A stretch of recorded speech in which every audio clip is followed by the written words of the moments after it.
I'm taking a walk by these big country fields, you know, the fields where the horses get treated better than you. It's almost summer 2024 and it's deadline season. My girlfriend really wants this psychology book. It's like a book about childhood trauma, but she tells me how she doesn't want to get the book right now so she can focus fully on her exam. Hearing that on my walk made me think of what the distractions are in my life, and the best way to destroy distractions is by cutting them out before they become distractions in the first place. So you've been wanting to stop watching porn for a while now. You've even tried changing the settings so you can't get onto those websites. You've tried the streaks, watched all the Hamza and Andrew Tate clips. Before I found success in stop watching porn, I would try all these latest tips and tricks and life hacks. I thought that the solution was more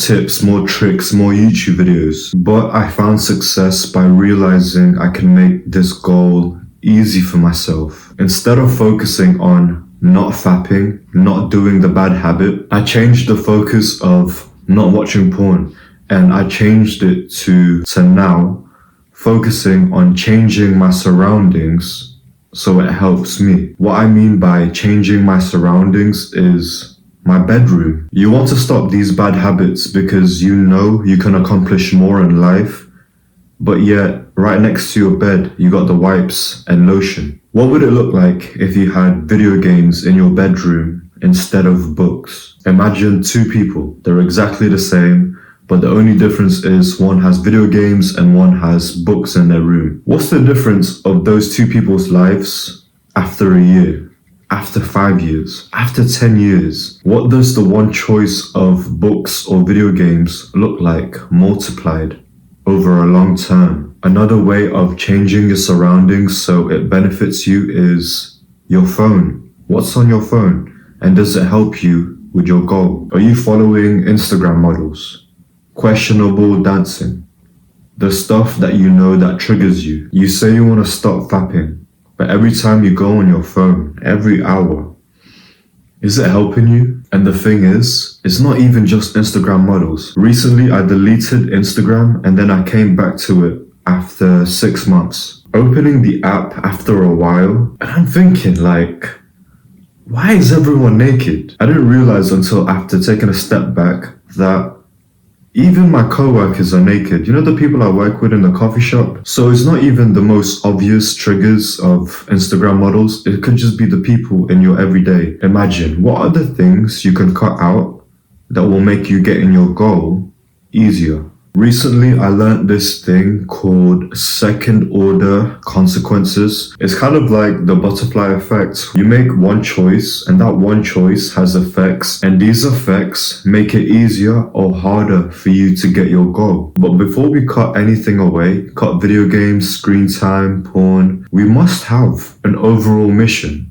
Because if we just cut screen time for the sake of it, we're just going to fall back to our habits. But if we have a bigger goal, a bigger picture, then we know why we are doing it. When I tried to quit video games without having a big goal, I would just quit video games to quit video games because of a YouTube video. So I wouldn't really take it seriously. I would just tell myself that, oh, I can play for an hour a day. It wasn't until that I had the vision that I saw myself as a provider to retire my girlfriend and family to make me realize that video games, screen time, none of this was helping me with my goal. It didn't make sense for me until I had that big vision. And when I had that goal, I got rid of my Nintendo Switch. So when I did find my goal, it made sense to get rid of these things. With second order consequences, I made the choice to get rid of my car, my 2008 Honda Civic. From making that one choice, that meant I couldn't really go anywhere because I didn't have a car,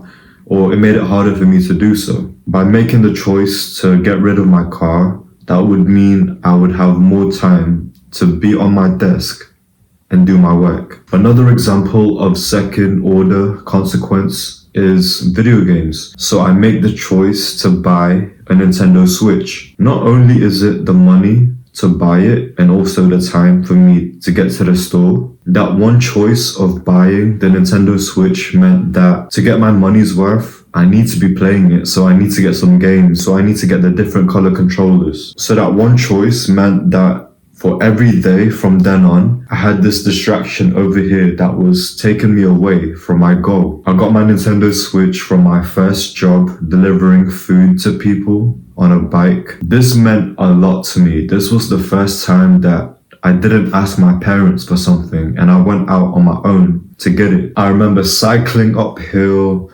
and I kept doing orders until I had £300 on the Deliveroo app. And once I made enough money from cycling food to people, I felt like I had won a marathon. I was at the end of the finish line and I just passed through the ribbon. So the choice to buy the games console to begin with meant that I was distracted more by the 1 hour a day. I gotta buy the new games, the different color controllers, and not to mention the Tour de France effort it took me to even get the console in the first place. So, 2 years ago, summer 2022, I made one choice that made future choices easier for me to get my goal. I made the one choice to get rid of my Nintendo Switch.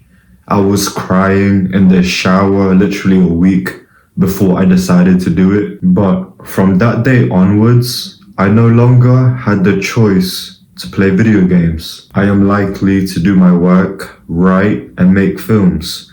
Things that don't make me hate my life. In the 2 years that I've stopped playing video games, I realized that I'm still recovering from the attention span. That part of me, my mind, that is still used to video games, I use that and I find ways in my work to make it like a game. You've already heard it from the hundreds of self-improvement videos that you can play life like a video game. But there's more. You can play quick games within the larger story so you don't get bored. A game for me is to retire my girlfriend and parents. Within that, I can play mini games, which is the hard work. The task you need to do today, that can be a game. Stopping yourself from the bad habits, from avoiding the hard work, that can be a mission. Making your daily routine can be a mini game that helps with the mission. In my life, the way that I was using my phone